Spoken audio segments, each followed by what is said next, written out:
आप सभी का एक बार फिर स्वागत है हमारी इस हाई डेस्टिनी में बाइबल स्टडी में, जो कि इब्रानियों की पुस्तक उसके 5वें अध्याय में आज हम अपना जो है वो ध्यान करेंगे। हम ऑलरेडी देख चुके हैं चैप्टर 1 में कि प्रभु यीशु मसीह जो कि शुरुआत से परमेश्वर ने बाप दादों से बातें नबियों से की है, पर अंत में इन लास्ट डेज में जो है वो प्रभु यीशु मसीह के अपने पुत्र के जरिए से बात कर रहा है। पुत्र हम ऑलरेडी देख चुके हैं, इसलिए क्योंकि वो दूसरा आदम है, परमेश्वर का बेटा है। और वो परमेश्वर का बेटा इसलिए हुआ क्योंकि उसने उसके खानदान को जो है वो संभाला है ओबीडियंस के जरिए से, विश्वास के जरिए से। सो वो उसका बेटा कहलाया है। इनफैक्ट वो सिर्फ एक महज नबी नहीं है और इंसान नहीं है या मैसेंजर नहीं है या एंजल नहीं है, बल्कि पहले अध्याय में ये दिए बताया गया है कि वो खुदावन खुदा है, जो आदि में वचन था और वचन ने सारी सृष्टि की रचना की है। वो ही वचन हमारे साथ जो है वो देहधारी हुआ है। दूसरे अध्याय में हमने देखा कि यीशु मसीह ही एक ऐसा परमेश्वर है जो कि एंजल्स से भी नीचे आ गया। सो यानी आसमान से वो नीचे को आया और फिर आसमान पर उठा लिया गया, जो कि उसकी सेवकाई को दिखाता है कि वो हमारे जैसा इंसान बना।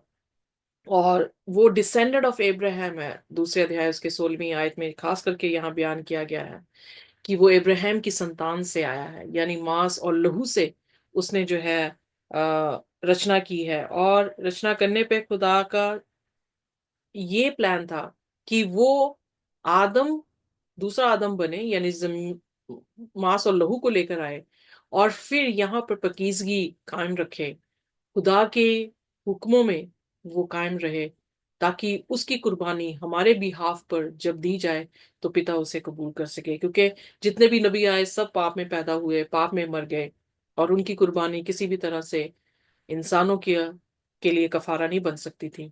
पर यीशु मसीह की कुर्बानी इंसानों के लिए कफारा इसलिए हुई क्योंकि उसने उसकी जो पैदाइश है उसमें भी कोई इंसानी सेल्स का इस्तेमाल नहीं हुआ जिससे पाप उसमें ट्रांसफर हो। वो पाकरू से आ, एक वर्जिन औरत के बीच, वर्जिन औरत जो हामला हुई है पाकरू के जरिए से, और एक पुत्र को जनी है जिसका नाम इमैनुअल, खुदा हमारे साथ। और वो हमारे बीच में रहा, हमारे रस्तों में जैसे हम चले हैं, उन रस्तों से वो गुजरा है, पर उसने पाप नहीं किया। और जब उसने कुर्बानी दी है वो कबूल हुई है। आइए देखिए, फिर उसके बाद वो चौथे अध्याय में जो है, तीसरे और चौथे अध्याय में एक आराम में प्रवेश करने की बात कर रहा है। और उसने पैरेलल की है कहानी मूसा की और मूसा के लोगों की, कि वो बियाबान में इसलिए मर गए क्योंकि उन्होंने खुदा के हुक्मों को नहीं माना था, विश्वास नहीं किया था। और खुदा ने ये शपथ खाई कि ये मेरे आराम में प्रवेश नहीं करेंगे। वो आराम जो था, वो हम देखते हैं कि शुरुआत में खुदा की सृष्टि में भी उसने 6 दिन काम किया, 7वें दिन आराम किया। और वो आराम जो है मुल्क कनान को दिखाता था, जो कि उसने फिर फर्दर बताया है कि यहोशू ने उस आराम में दाखिल करा के लेकर गया। सो इसका मतलब मुल्क कनान की बात कर रहा है। अब यहाँ पर फिर हमने जो है वो चौथे अध्याय में इस तरह से देखा कि आ, वो हमारा हाई प्रीस्ट है। अब आगे हाई प्रीस्ट को जब उसने आगे बढ़ावा दिया है, क्योंकि वो हमारे लिए जो है वो विनती कर रहा है, वही कुर्बानी बना है। मूसा के मानिंद हमारा स्लेवरी से निकाल कर हमें आजादी में अपने आराम में लेकर जा रहा है। और मूसा के दौरान में ही सब्बत के दिन का पालन पालना हमने देखा कि रिजल्ट किया कि उन्होंने हुक्मों को माना, तो जिन्होंने माना वो उसके आराम में दाखिल हुए। तो यानी 10 हुक्मों को मानने वाले जो थे वो कनान में पहुंचे थे। सो आइए देखिए, इब्रानियों उसके 5 अध्याय में अब आगे जो है, जो क्या कहते हैं कि इब्रानियों की पुस्तक लिखने वाला है वो क्या कहता है। Every high priest chosen from among mortals, mortals mean जो शरीर से पैदा हुए हैं, जितने भी हाई प्रीस्ट चुने गए थे, is put in charge of things pertaining to God on their behalf.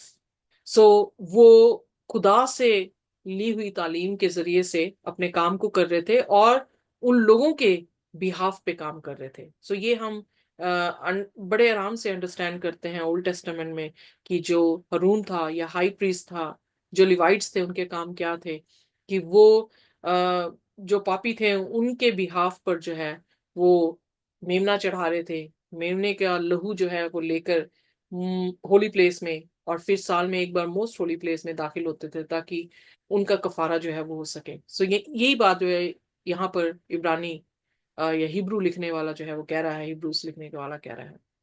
So pertaining to God on their behalf, underline this word, to offer gifts and sacrifices for sins। so उनके पापों के लिए जो है जो भी उसने गिफ्ट जो है दिए हैं या सेक्रीफाइसेस दिए हैं, उनको हाई प्रीस्ट दिया करता था। फिर आगे कहता है he is able to deal gently with the ignorant and wayward since he himself is a subject to weakness. So यहाँ पर वो जो है इसी तरह से डील करते थे क्योंकि वो खुद भी वीक थे, इंसान थे, और इंसानों के बिहाफ पर जो है वो सेक्रीफाइसेस या गिफ्ट्स दे रहे थे। And because of this he must offer for his own sins as well as for those of people.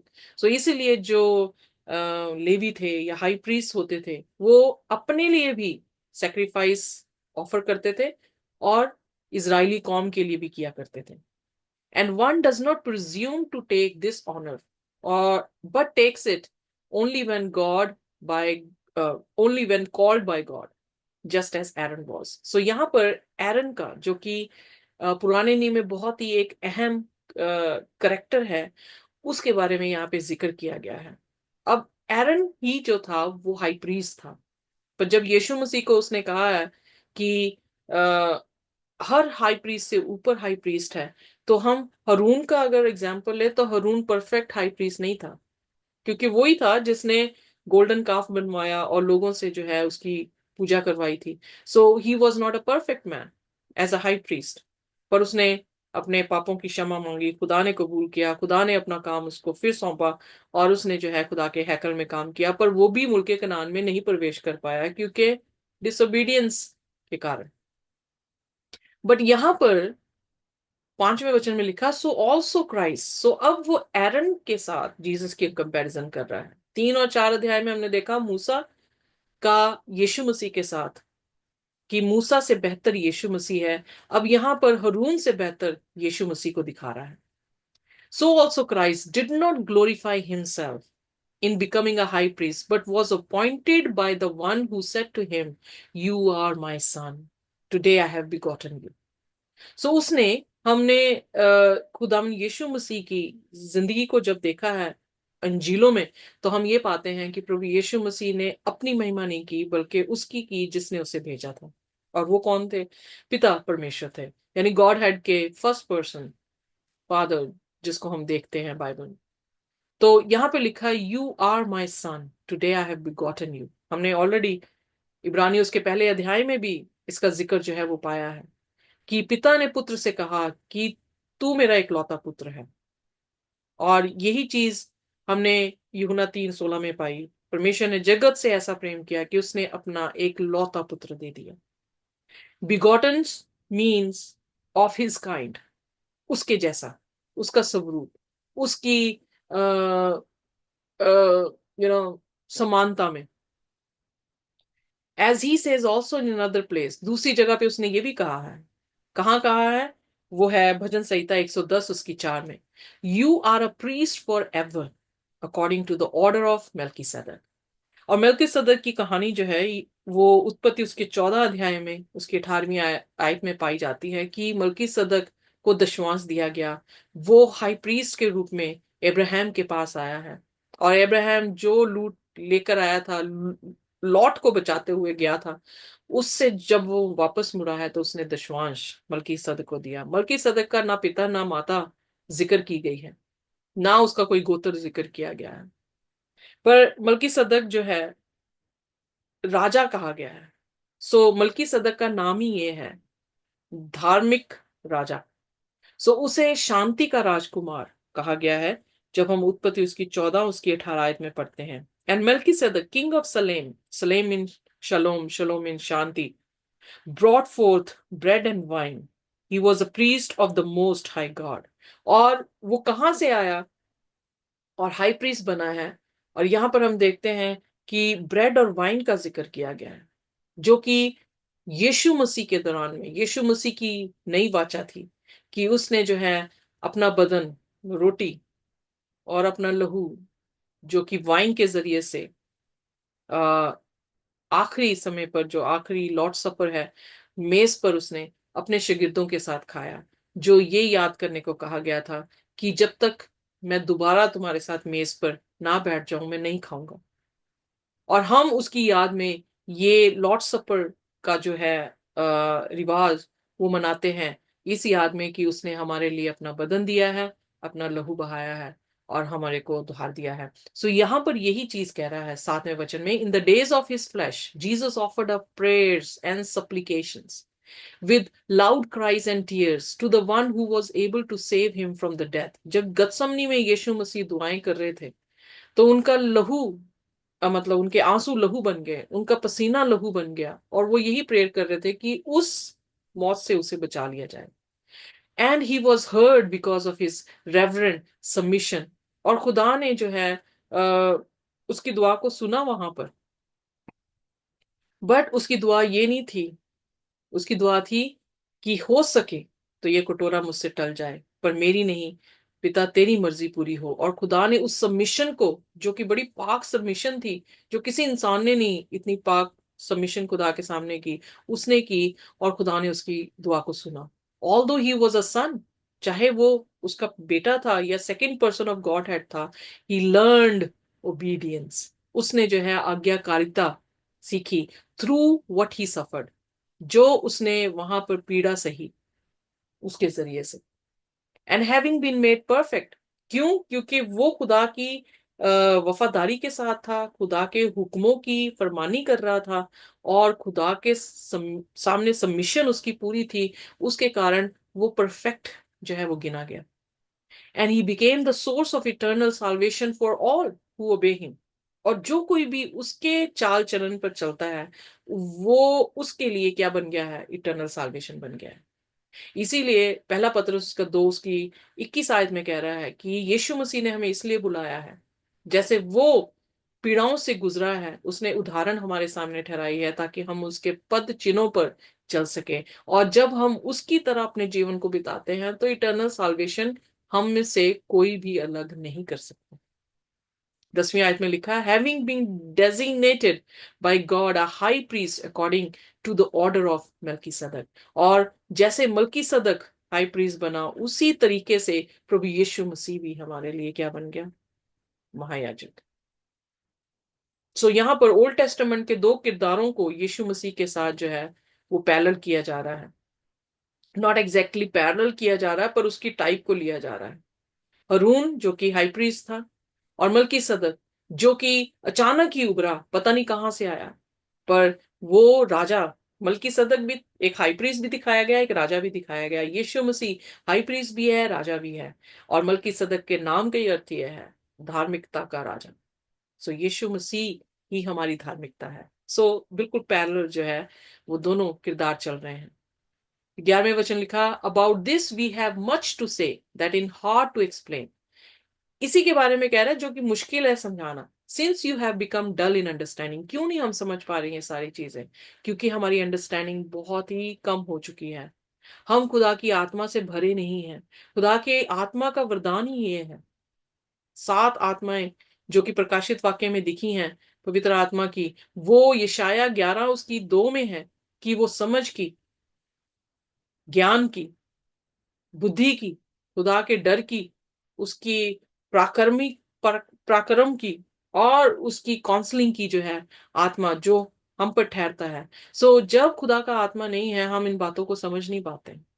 12वें वचन में, for though by this time you ought to be teachers, you need someone to teach you again the basic elements of the oracles of God। oracles of God जो खुदा के वचन हैं, उनकी basic element को समझाने के लिए आपको टीचर की जरूरत है। वो टीचर कौन है? पवित्र आत्मा है।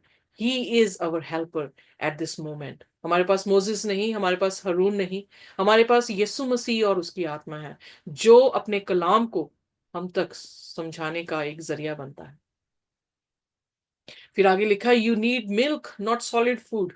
क्यों? क्योंकि समझ कम है, इसलिए हम बच्चे हैं। For every one who lives on milk, जो भी कोई दूध पे जी रहा है वो बच्चा है। And is unskilled in the word of righteousness, और वो धार्मिकता, धार्मिकता क्या है, राइट वर्क्स, वो उस सही कामों के वचनों को समझ नहीं पा रहा है। Wow, what a powerful thing it is. कितना ही खूबसूरत यहाँ पे जो है एक्सप्लेन किया गया है कि हम राइट वर्क्स नहीं कर रहे हैं। क्यों? क्योंकि हमें सिखाया नहीं जा रहा है, हम अभी भी बच्चे हैं। और क्योंकि हमारे टीचर्स के पास अक्ल भी नहीं है, हमारे पास भी अक्ल ही नहीं है, इसलिए हम खुदा के वचन को सही तरह से इंटरप्रेट नहीं कर रहे हैं। पर जो खुदा के कलाम को समझ रहा है, वो खुदा की आत्मा से समझ रहा है, अपनी समझ से नहीं।